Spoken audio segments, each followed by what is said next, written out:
Hoy vamos a estudiar lo que le enseñó nuestro Señor Jesucristo a los discípulos cuando les dice, vosotros pues orad así. ¿Dónde se encuentra esta cita? En Mateo capítulo 6, versículo 9 al 13. Vamos a ir a Mateo capítulo 6, versículo 9 al 13, para que entonces veamos qué dice el maestro de cómo orar.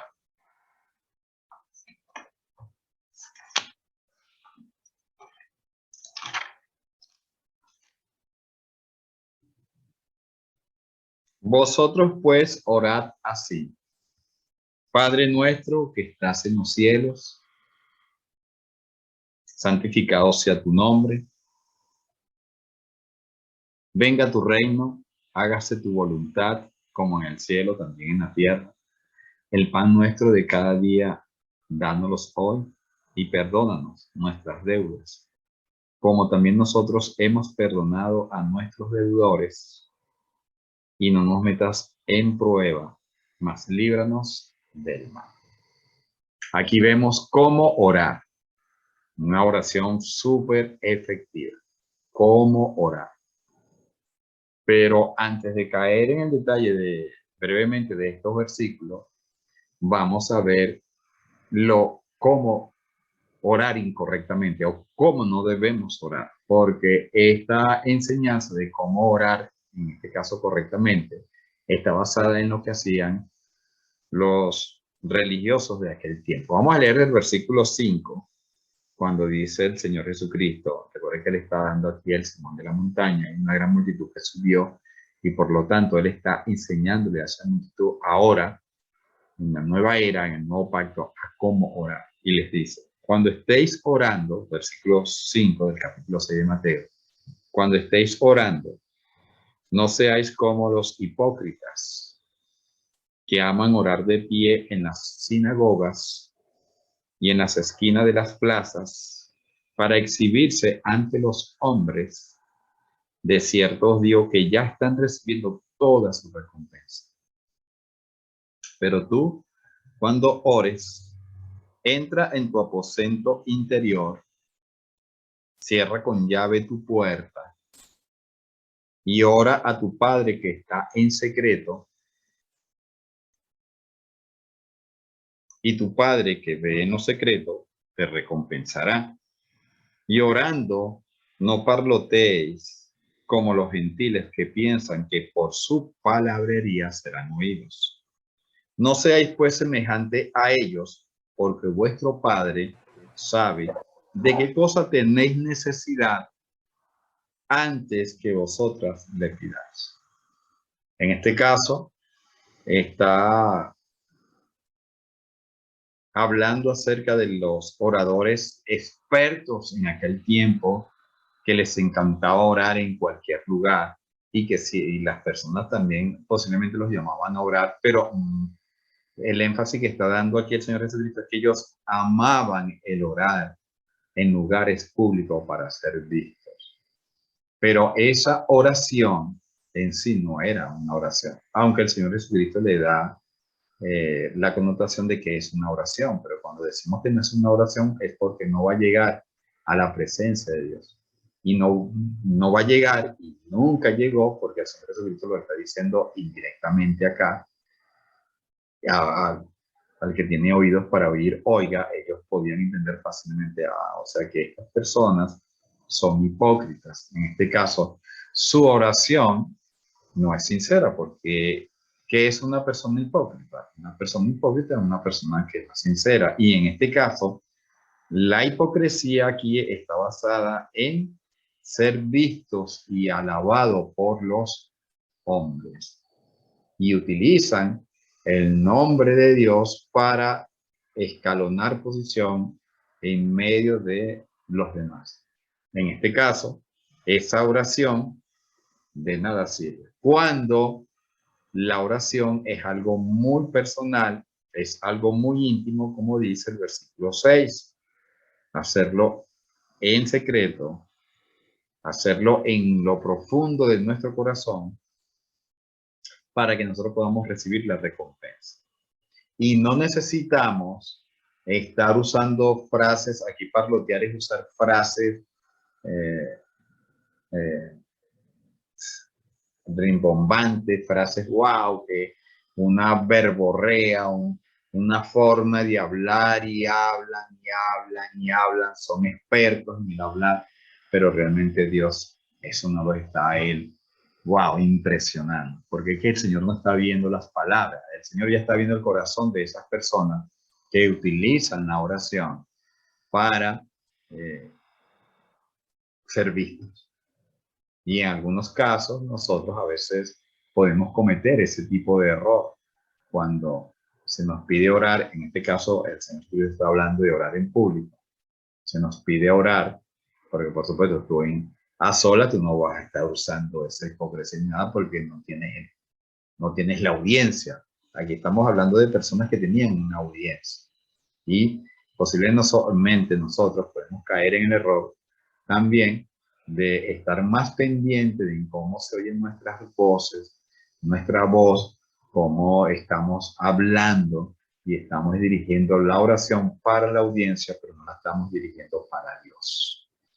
Por eso es muy importante saber que toda oración tiene que salir del corazón y de una convicción y que en ese momento, aunque yo pueda ser usado para dirigir una oración, yo tengo que saber que esa oración es dirigida a Dios. Se me ha permitido pedir por otros. Bueno, debo recordar que esa oración es para Dios, porque ¿a quién le estamos orando? No le estamos orando al pueblo, le estamos orando al Creador. Y usar tantas palabras para pedir algo cuando ya el Señor sabe qué es lo que nosotros necesitamos. De nada sirve eso. Basado en esta orientación de los versículos 5 al 8, ahora cuando llegamos al versículo 9, el Señor Jesús le va a decir a sus discípulos cómo es que tienen que orar. Vosotros oraréis, orad así, Padre nuestro. Ahora, quiero hacer una aclaración.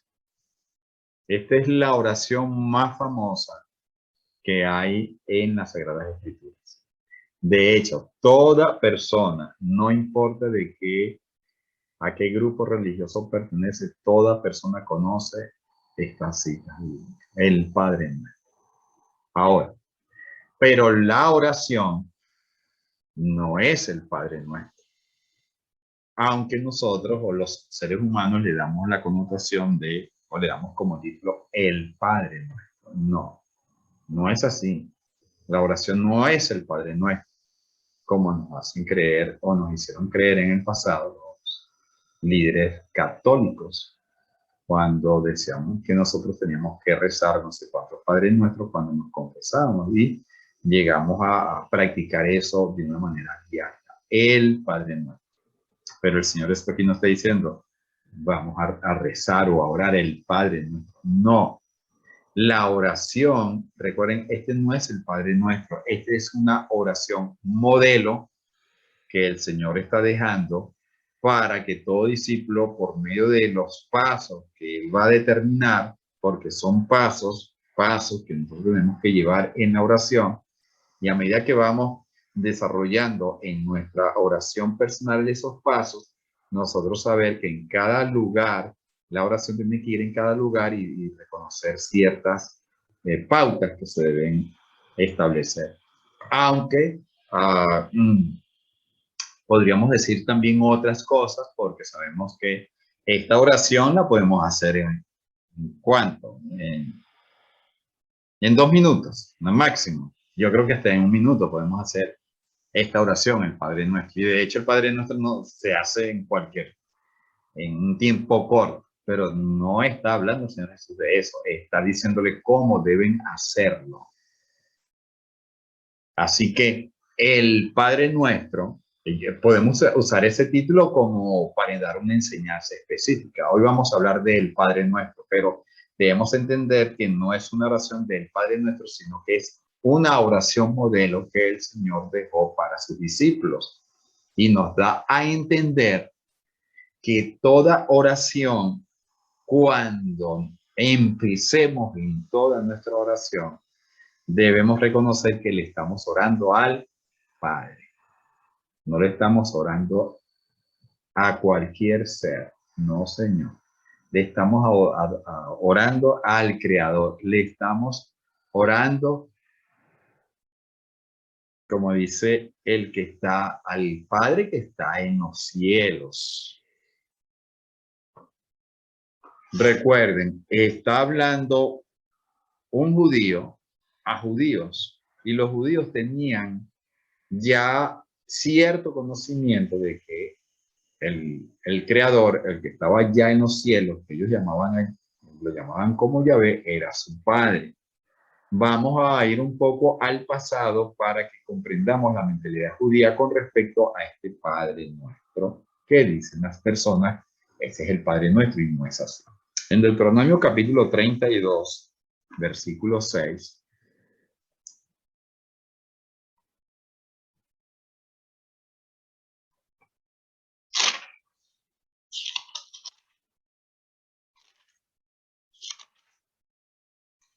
este es el cántico de Moisés. Ya Moisés se va a morir y se está despidiendo, es un salmo prácticamente. Dentro del cántico, él dice en el versículo 6, así pagáis a Yahvé. ¿A quién? A Yahvé. ¿Quién era Yahvé? En el contexto, el libertador, el Dios del pueblo de Israel, llamado Yahvé. Así pagáis a Yahvé, pueblo necio e insensato. ¿No es él tu padre que te creó? ¿No te hizo él y te estableció? Aquí está. El pueblo de Dios, el pueblo de Israel, tenía un Dios que era su padre. Y ese padre los creó a ellos como nación y los estableció en la tierra prometida.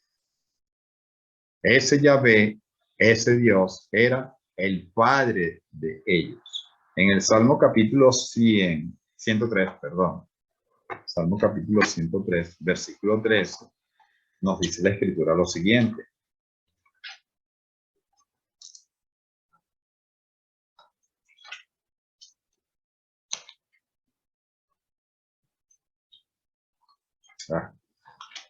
Estaba en otro sitio. 103.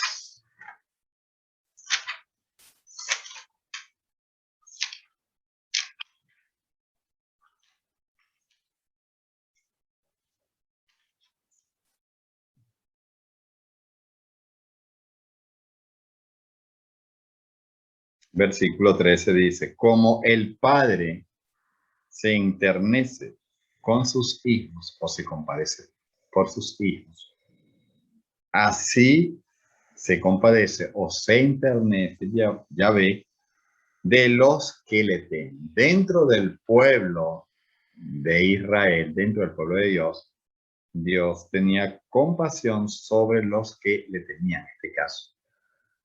Vemos que hace un cuadro comparativo, una comparación aquí entre tenemos padres terrenales, pero el pueblo de Dios tenía un padre espiritual y así como los padres terrenales se compadecían de sus hijos, el Creador se compadecía de ellos. En Isaías capítulo 63, recuerden que estamos estudiando, estamos yendo un poco para entender el concepto de padre. En Isaías capítulo 63, versículo 16, dice, no la reprimas, porque tú eres nuestro Padre. Aunque Abraham no nos conozca, Israel no sepa de nosotros. Tú, oh Yahvé, eres nuestro Padre, Redentor nuestro. Desde la eternidad es tu nombre. Su padre se llamaba Yahvé. Malaquías capítulo 1, versículo 6. Malaquías capítulo 1, versículo 6. Dice la Sagrada Escritura lo siguiente.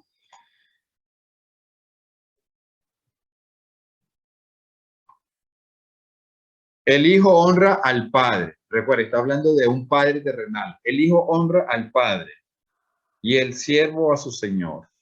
Si pues yo soy padre, ¿Dónde está mi honra? Y si soy Señor, ¿dónde está el temor que se me debe? Dice Yahvé Sebaot. A vosotros, sacerdotes, que despreciáis mi nombre y decís en que hemos despreciado tu nombre. ¿Dónde estaba la honra que ellos, como supuestamente hijos, en este caso los sacerdotes, le debían dar a ese creador? No se la daban, pero él era su padre. Pero ellos lo llamaban padre, pero era simplemente de palabras. Vemos aquí el concepto de padre. Pero ¿por qué el Señor es padre del pueblo de Israel? Es padre porque Él los creó y Él los estableció. Es más, la Biblia nos dice que el Señor, déjame ver si consigo esa cita.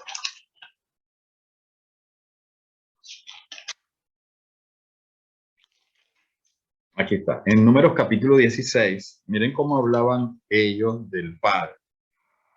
En Números capítulo 16, acerca de la rebelión de Coré,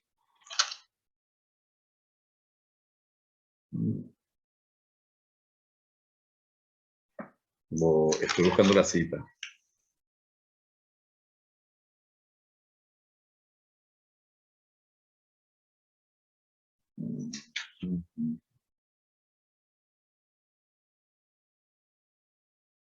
No.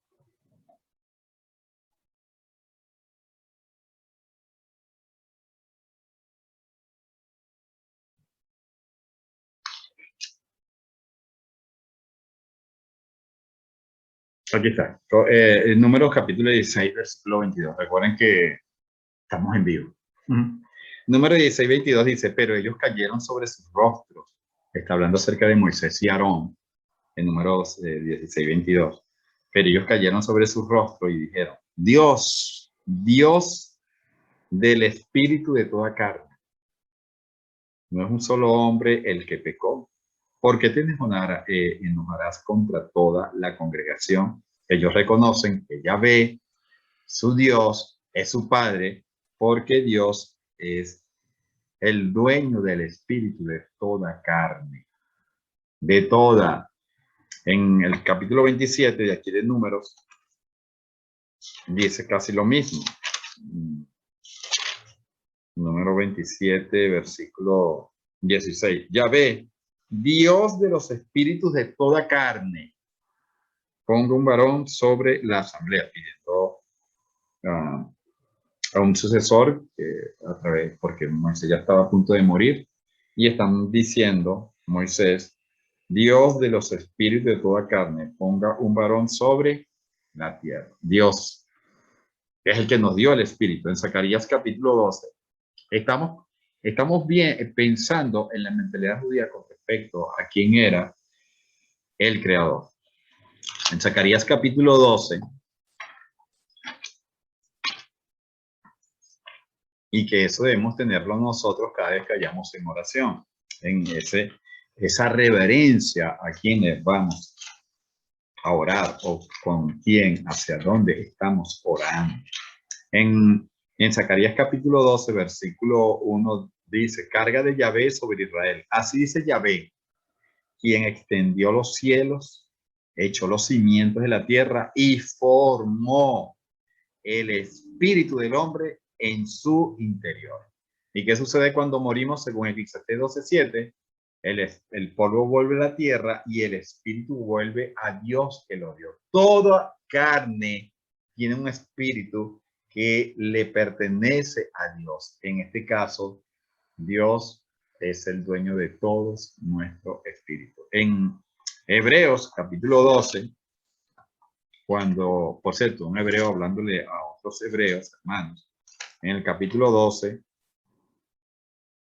dice, versículo 9, además nosotros hemos tenido a nuestros padres naturales o terrenales, como dice en su versión, padres terrenales los cuales nos castigaban y los respetábamos.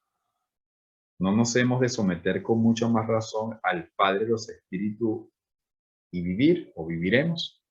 En este caso, cuando nosotros vamos a una oración todos los días, hermanos, nosotros nos estamos dirigiendo a cualquier persona, como lo dije anteriormente. nos estamos dirigiendo a un ser espiritual en el cual mi espíritu le pertenece, el cual yo estoy bajo su disposición. Y ese creador, ese Dios tan lleno de poder, omnipotente, omnisciente, omnipotente, me ha hecho su hijo y por lo tanto, él para mí es mi padre. Pero ese padre está en donde, según Mateo capítulo 6, está en los cielos. ¿Qué quiere establecer el Señor Jesucristo con esto? Reverencia, respeto, admiración, gozo, temor también, ¿verdad? Podría ser. No es orar por orar. Vosotros oraréis así: Padre nuestro es nuestro. Si nosotros observamos las oraciones del Antiguo Pacto, las oraciones no eran tan íntimas como ahora el Señor Jesucristo le quiere enseñar a sus discípulos. Era algo era algo muy privado, pero a la vez es una oración llena de confianza. Hasta ahora no habéis pedido nada. Pedid en mi nombre para que os Padre. Es más, él establece desde el versículo 6 y 7 que nuestro Padre sabe las cosas en secreto. Y por eso él nos invita a que cuando nosotros vamos a inclinar nuestro rostro o mirar hacia el cielo para orar, nosotros no vamos a dirigir a cualquiera. Vamos a dirigir a nuestro Padre que está en los cielos. Primero está en los cielos y segundo está por encima de cualquier ser humano.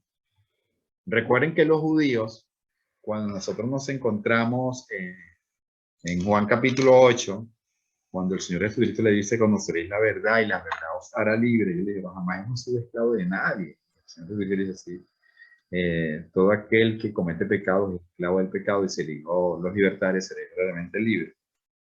Y entonces ellos dicen que son descendientes de Abraham. Y el Señor dice: yo sé que ustedes son descendientes de Abraham, pero ustedes no quieren hacer la voluntad de mi Padre. Y dice el versículo 39 de Juan 8, respondiendo y le dijeron: nuestro Padre es Abraham. Eso le dije: si fueras hijos de Abraham, las obras de Abraham harían. Pero ahora procuráis matarme a un hombre que os ha hablado la verdad. ¿No hizo esto Abraham, o sea, vuestro padre?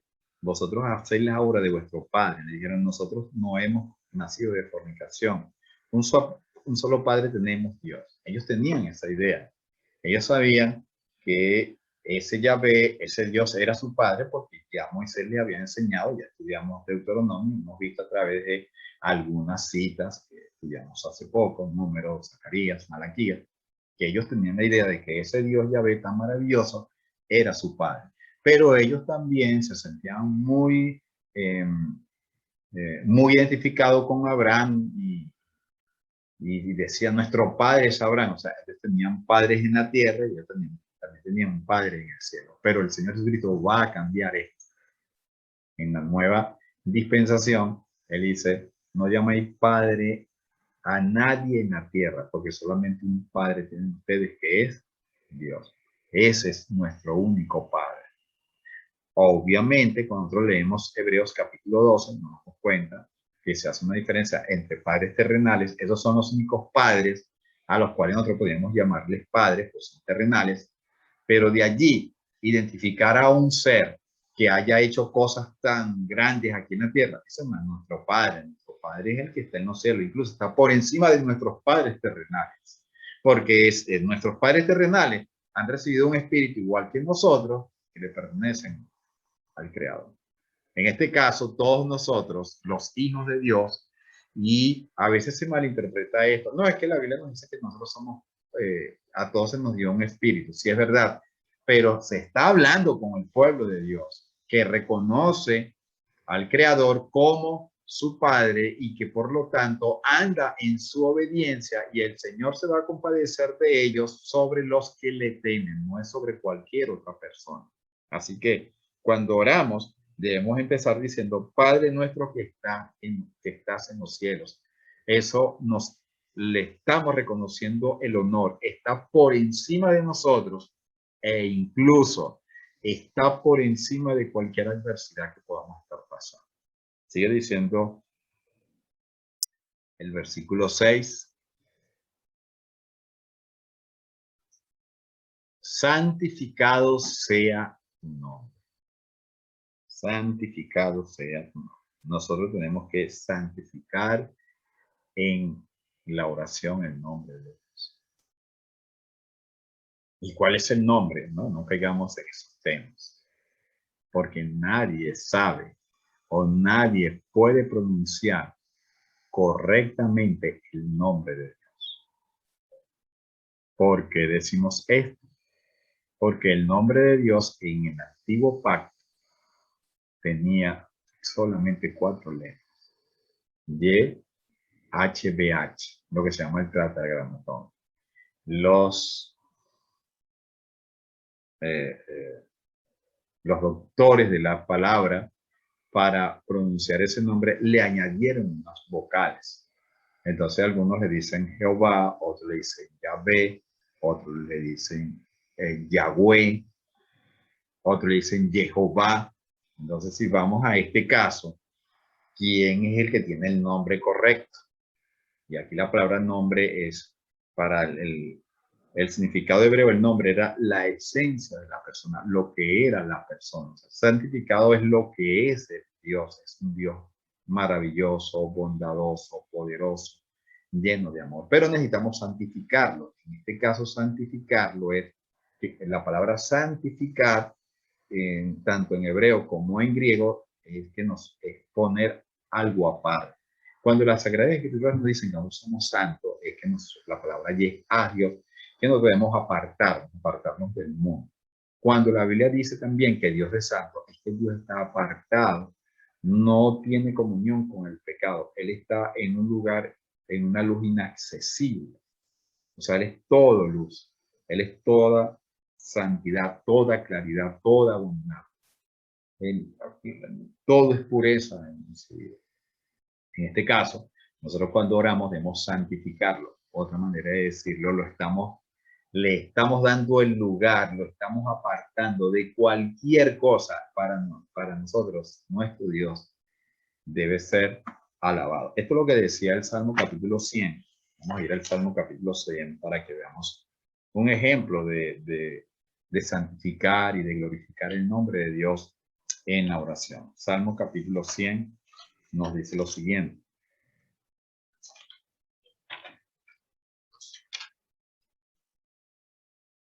Como es corto, vamos a leerlo completo. Dice, aclamad con júbilo a Yahvé toda la tierra. Servid a Yahvé con alegría. Venid ante su presencia con regocijo. Reconoced, estoy leyendo el versículo 3. Reconoced que Yahvé es Dios. Él nos hizo y suyos somos, pueblos suyos y ovejas de su prado. Entrad por sus puertas con acción de gracias. ¿Cuál puerta? Ahora podemos entrar a la presencia del Padre en el Espíritu. Tenemos que entrar con acción de gracias, con alabanza, con reverencia, por sus atrios con alabanza. Dadle gracias, bendecid su nombre. ¿Por qué? Porque Yahvé es bueno, porque para siempre es su misericordia y su fidelidad de generación en generación. El pueblo en el pasado aclamaba y glorificaba mucho a Dios cuando iba a orar. ¿Cómo podríamos más o menos ilustrar eso? Bueno, lo que hacemos nosotros todos los días en la oración. ¿Cómo oramos? Le decimos, Padre, Dios bendito, maravilloso, digno de toda alabanza. Te damos la gloria, te damos honra por todas las cosas recibidas. ¿Qué estamos haciendo? Estamos poniendo en práctica el primer y el segundo versículo que estamos estudiando aquí.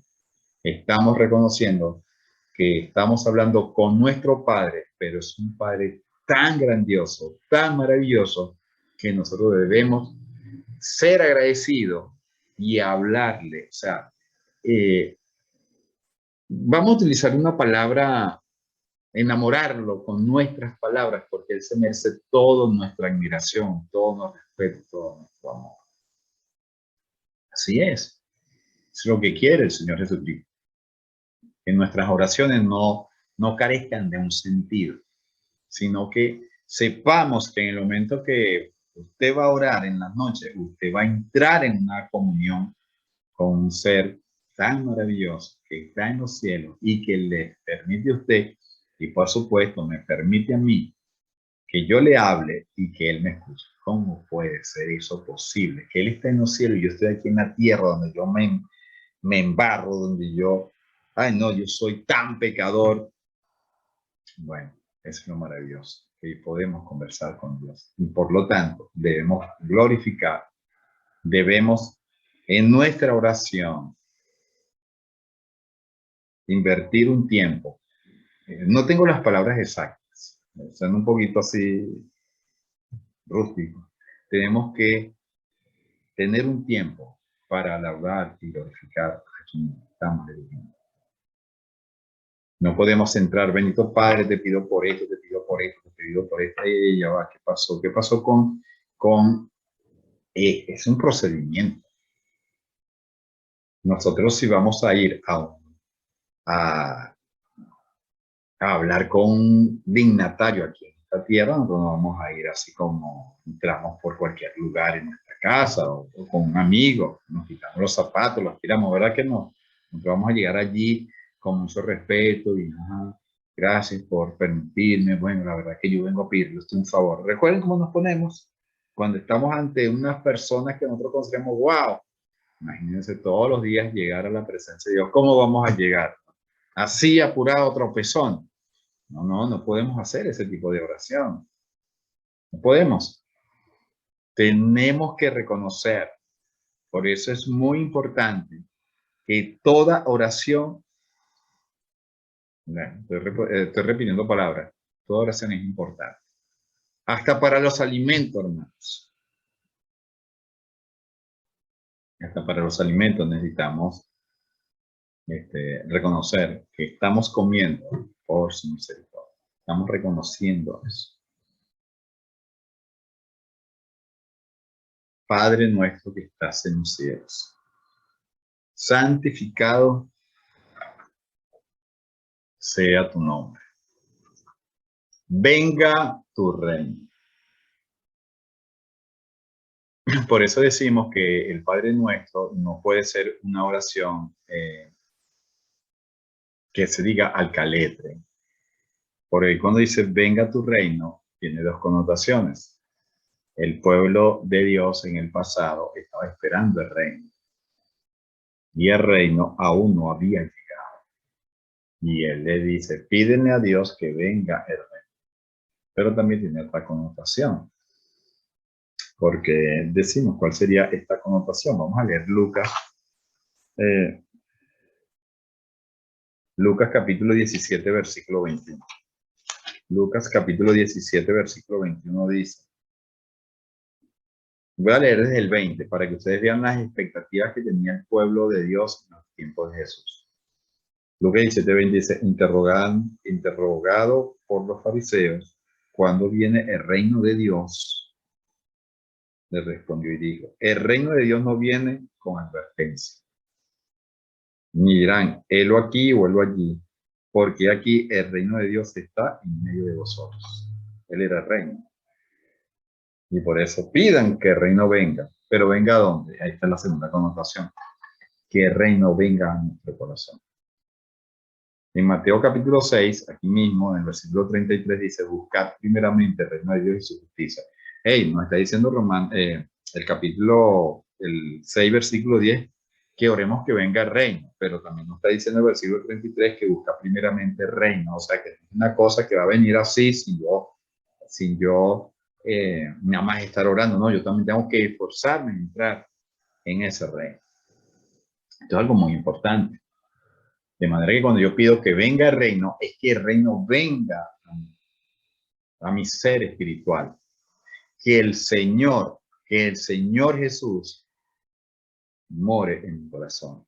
Y cuando el Señor Jesús more en mi corazón, Él es el dueño de mi vida y por lo tanto, yo soy un súbdito, Él es mi rey y yo voy a hacer lo que Él me dice. Esa es la idea de esta oración, venga tu rey. Vamos a dejarlo hasta acá para continuar la próxima semana con este estudio acerca de Mateo capítulo 6, versículo 9 al 13.